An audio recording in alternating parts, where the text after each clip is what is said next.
Hallo miteinander, I'm Gensokyo, and this is Labyrinth of Touhou Tri. Oh boy, who would have thought that the very first boss after the demo content would become a notorious difficulty spike? Just after the game released, forum threads all about the possessed Marisa were popping up, asking questions like, is this intended? Or how do you anything? We're going to learn how to do something. Before Marisa should even be challenged, make sure your Koishi has the highest combination of mystic resistance and mind you can muster. Your Doremi should also have as much mystic resistance and hit points as possible. Reconfiguring these two like so is not a nice to have, you will not win without them. Depending on who you spend your resources on, you may have rescued Alice and Cherno like we did, or Nitori might be with you instead. Don't fret about this particular decision, the key to victory lies with Koishi, Doremi, Renko and Maribel. Everyone else just helps out a little.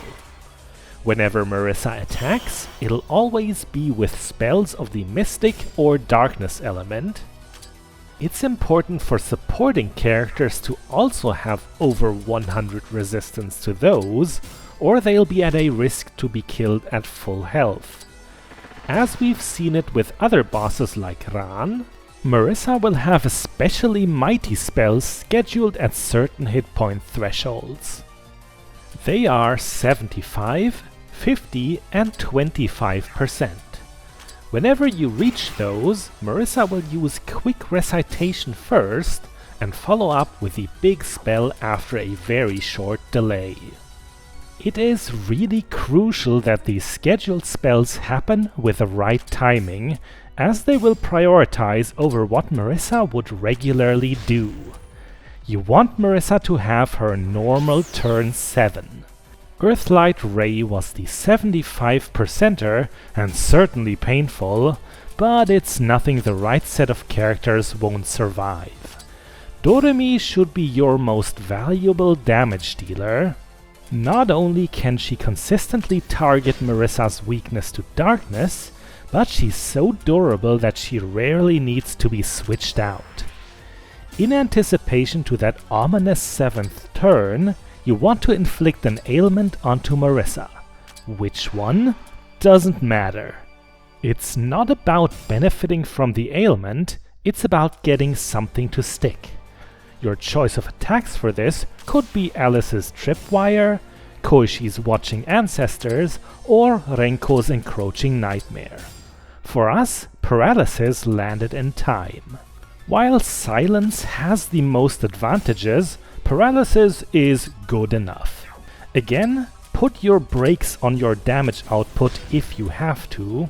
You want this turn 7 to happen normally and not be overwritten by something else. That's because Marisa will use concentration. If she's ailing, this will fail and severely debuff her magic stat. That will take so much pressure off of you and still be helpful at the late stages of the battle when you need it the most. The next time Marisa would concentrate is turn 15, yet you should aim to end this fight long before the second cycle of attacks passes. One more thing about Renko's Encroaching Nightmare: it may be your best tool for ailment infliction, but it has a very long cooldown. Your best bet is to treat it like a last resort if all other spells have failed. Once turn 7 has passed, the time to hit hard has come. Behind Doremi, the next best damage dealers would be Maribel and Cherno. At this point, there are still some traps to keep an eye out for.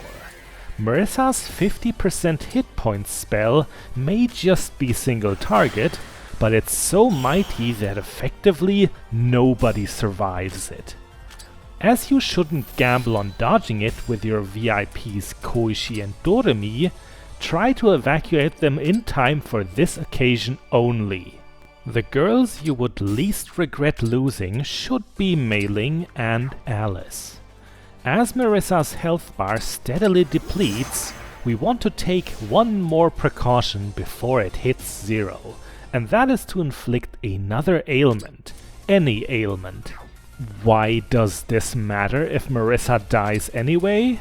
Well, let's just say Labyrinth of Touhou Tri should swap its subtitle, The Dreaming Girls and the Mysterious Orbs, for the game where almost no boss stays down on 0 hit points. Marisa revives and is completely invulnerable for the next 4 turns. On her 3rd, she will cast Magic Cannon Final Spark, a spell so mighty it is practically a battle ender. We must do what we can to not have it end our battle, buff up, defend so that someone, anyone, still stands afterwards. There are several tricks to help with this, and not all of them are intuitive. While Marisa is now invulnerable to all new ailments and debuffs, those she had on her original death don't disappear, and she can fail another concentration on her 1st turn. Secondly, you should hit her once more with an elemental weakness to inflict worry, the only status the invulnerability explicitly won't prevent. Finally, Koichi and Doremi should pick the rarely used and often forgotten defend command to squeeze another drop of survivability out of themselves just before the spark hits. Maribel and Renko have the most important job of buffing Koichi's defenses to the point where they max out. Renko's beacons can only be cast at every even turn count, but still, if the Ceiling Club works together, they should be done on time. Marisa hates her dad, you know. Really hates him. That's the first thing her newly possessed self had let us know, even if nobody asked. Her emotions are further laid bare when she admits that she's extremely jealous of the effortlessly gifted Reimu. The time has come. The unbridled power of unresolved daddy issues blasts Koichi for 20 points of damage. Don't mind that the other girls were vaporized thrice over. Since Koichi lived, she can restore our formation before we deplete the helpless Marisa's last hit point. A finger flick to the forehead would be enough.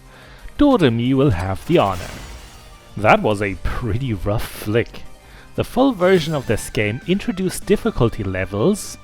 All the encounters in this series are and will be dialed to normal, as was my own first playthrough, but since I avoid gross overleveling, all advice should be applicable to at least hard mode. If you challenge Lunatic, you better be smarter than me. So much for Marisa. She will stay the strategically toughest boss for a while. Don't get me wrong, the next couple of encounters aren't negligible, but expect them to be more generically hard, rather than this hyper-specific puzzle challenge that was our ordinary magician. With that, I'm Gensokyo, this was Labyrinth of Touhou Tri. Bis bald!